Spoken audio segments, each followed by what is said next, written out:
السلام علیکم، زه سلطان محمد سرور یم. پام وکړئ د ازادي راډیو دغو سیمه‌ییزو او نړیوالو خبرونو ته. د ایران او امریکا بهرنیو چارو وزیرانو د ایران د اټومي لانجې په هکله پرون په ژنیف کې 2 ساعته سره خبرې وکړې. د خبرو زیاته برخه د ایران د اټومي پروګرام د درولو د تخنیکی تفصیلاتو په هکله وه. د ایران بهرنیو چارو وزیر محمد جواد ظریف رسنیو ته وویل چې ښې څېړنې ترسره شوې، خو دا هم وویل چې اختلافات شته او کوم توافق نه دی شوی. ایران او شپږ لوی هیوادونه د مارچ د میاشتې تر پایه پورې باید یو ابتدایي توافق ته سره ورسیږي. په سومالیا کې د القاعده شبکې ارتباطي جنګیالو په یوې ویډیو کې له مسلمانانو غوښتي چې په امریکا، کاناډا، برطانیا او نورو لویدیځو هیوادونو کې بازارونو باندې بریدونه وکړي. الشباب افراطي ډله په دغه ویډیو کې یو ځل بیا وایي چې د 2014 کال په سپتمبر میاشتې کې د نایروبي په یو شاپینګ مال باندې برید یې په سومالیا کې د کینیا د پوځي مداخلې په غچ کې کړی. په دغه برید کې هغه مهال 28 کسه ووژل شول. په دغه ویډیو فلم کې یو سړی چې مخ یې پټ وي په کینیا د نورو بریدونو ګواښ کوي او په مسلمانانو غږ کوي چې په شاپینګ مالونو بریدونه وکړي. هغه په امریکا، کاناډا او برطانیا کې د 3 شاپینګ مالونو نوم اخلي.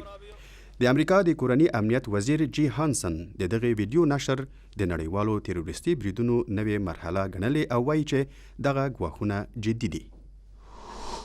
او د الوتونکي سړي په نامه د مکسیکي ډایرکټر الیخاندرو ګونزالس کومیټي فلم د بهترین تصویر په شمول په امریکا کې د اوسکار 4 جایزې وګټلې.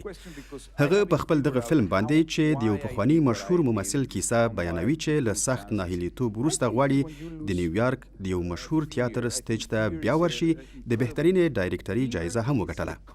خو تجربه کار ممثل مایکل کیتون په دغه فلم کې د اساسي رول په لوبولو د اوسکار جایزه ترلاسه نه کړه. دغه جایزه برطانوي ممثل ایډي ریډمن د مشهور فزیک پوه سټیفن هاوکینګ د رول په لوبولو سره وګټله. جولیان مور چې مخکې 15 ځلې د بهترینې ممثلې جایزې ته کاندید شوې وه، په الزهایمر ناروغي د اخته یوې ښځې د تمثیل له کبله دغه جایزه وګټله.